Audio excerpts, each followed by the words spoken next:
and welcome to the channel. Today I'm going to do a video on Closer to the Heart.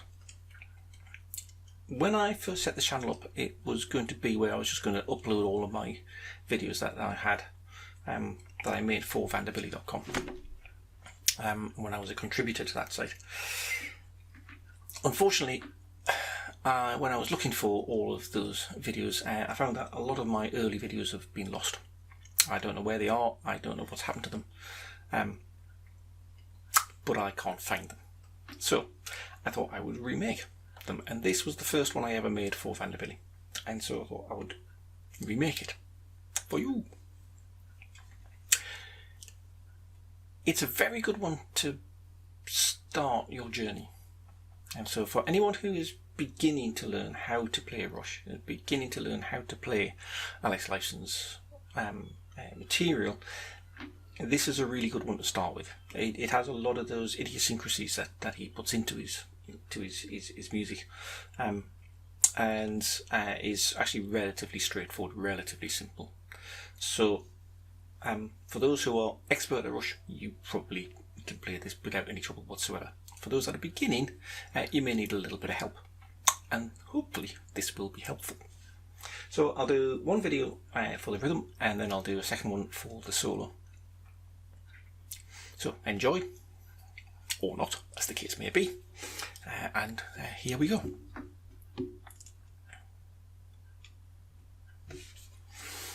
So the rhythm starts with a sequence that has one of Alex Lifeson's favourite devices, and that is the use of open strings.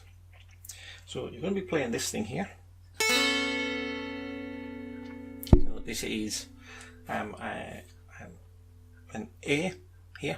It's going to be part of what would be the A chord. So we've got the A here on the 5th fret on the top string.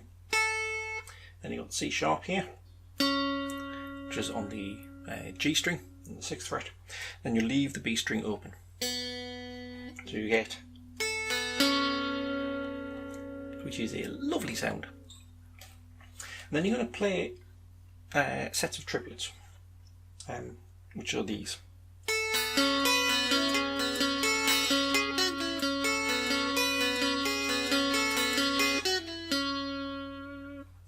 Okay.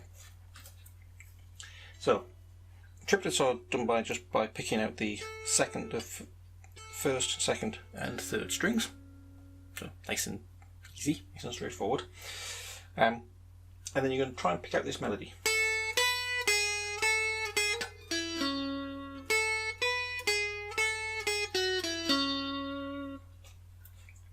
Okay, so the way that you're going to play that is with your first finger on the 5th fret, little finger onto the 7th, first finger down to the 4th, first finger slide back up to the 5th, then down to the 4th, then to the B string, with little finger onto the 7th fret, onto the 1st fret, the 5th fret, the first finger, and then this middle finger here on the C sharp is going to be staying there all the time anyway. Okay, so you get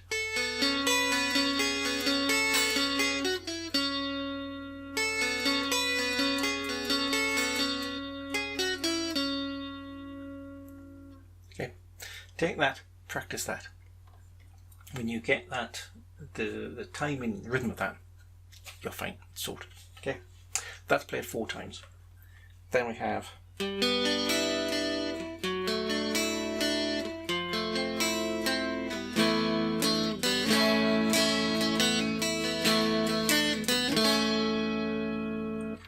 okay.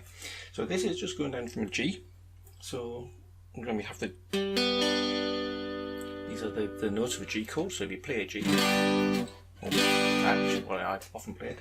So you've got G, the B, and the D on the 4th, 3rd, 2nd strings, going from 5th, 4th, 3rd frets. But then you're going to leave the E string open. See, he likes open strings. And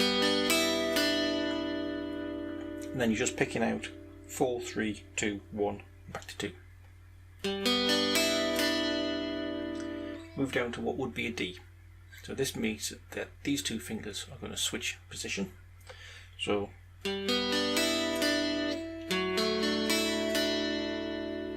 you've now got the F sharp on the fourth on the fourth fret on the fourth string.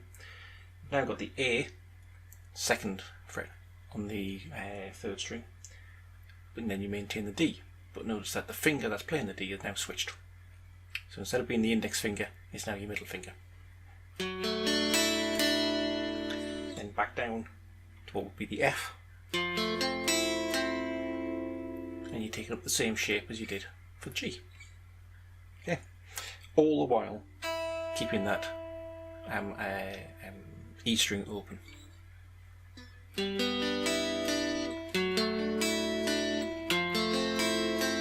And then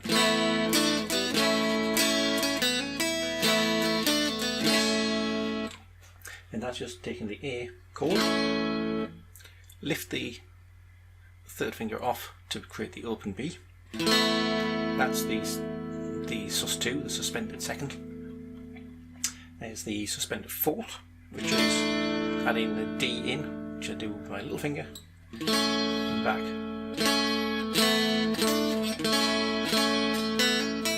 And then that's just a hammer on from open B to the second fret, and then pick out the E on the top string.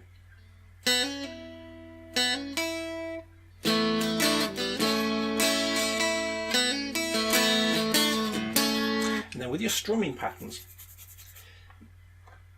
use the strumming to create a rhythm. So instead of just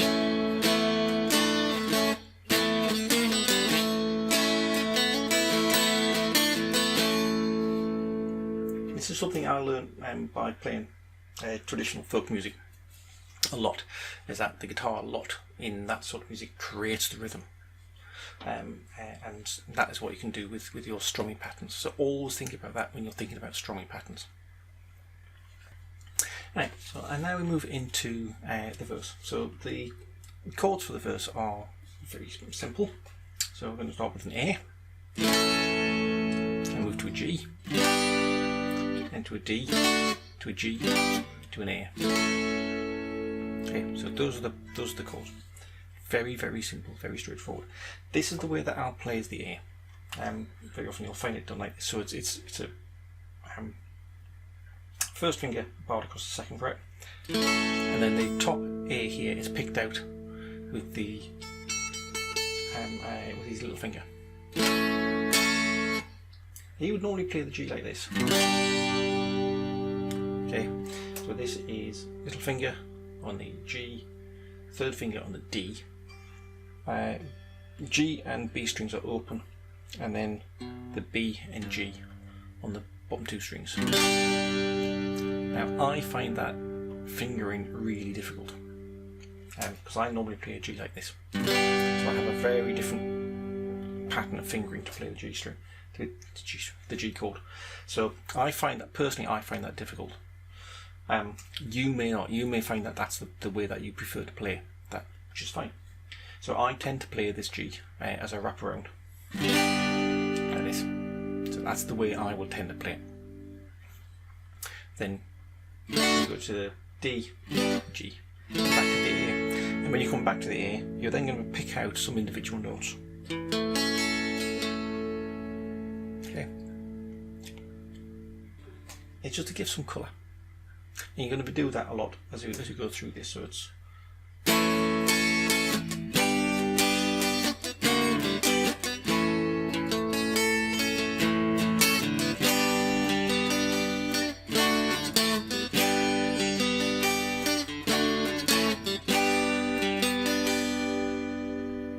so when you get to certain parts, just pick out those individual notes. Okay.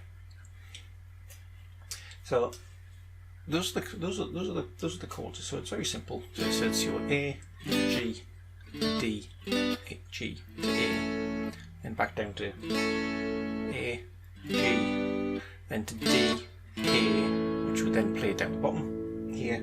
And I tend to play these with only just the bottom three strings here.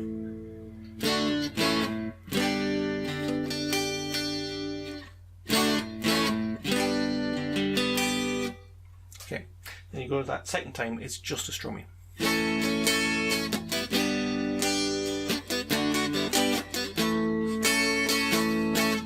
But again, use the strumming pattern to create a rhythm and create some interest.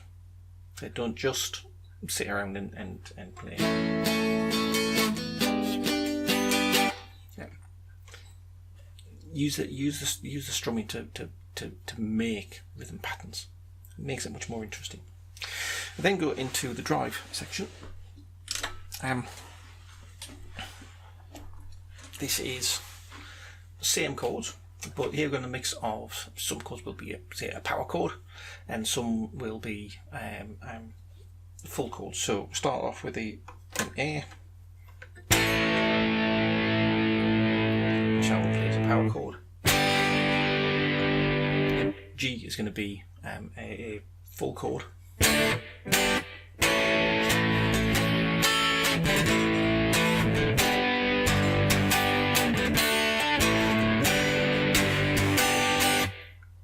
And you'll notice that when you're playing this, you're doing the same thing as I said that do for the clean rhythm. Use different strings, use different string patterns to create different interests. So you'll be playing, sometimes you'll be playing the bottom strings and then the top strings. So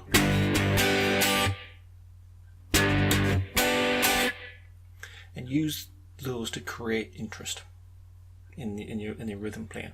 Rhythm doesn't have to be just I'm just playing along so that the lead guy can do what he's doing.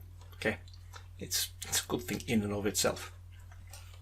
As you would ask, if you ask Malcolm Young, one of his great phrases was when asked why do you want to just play rhythm, said why play one string when you can play all six. So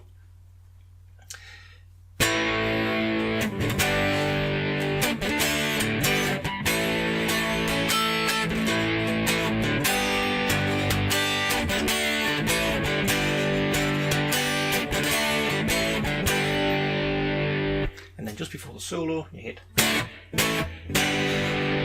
which is just a D, A to G, and then then the solo kicks in. I'll do the solo keep hitting my microphone. I'll do the solo in a separate video. After the solo, you're going to come back to. I leave the drive on for that. So after doing that, back through the verse and chorus, and then you're ending up with the end. You ending up with.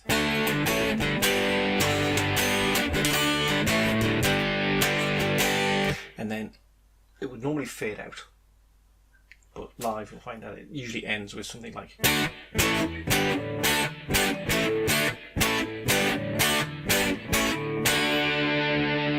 Which is just going from the G, from the D, G, A, G, D, G, A, and play those through, okay? And that will then end with a. Okay, that is the rhythm. It's taken a bit longer than I thought it was going to do, but there we go.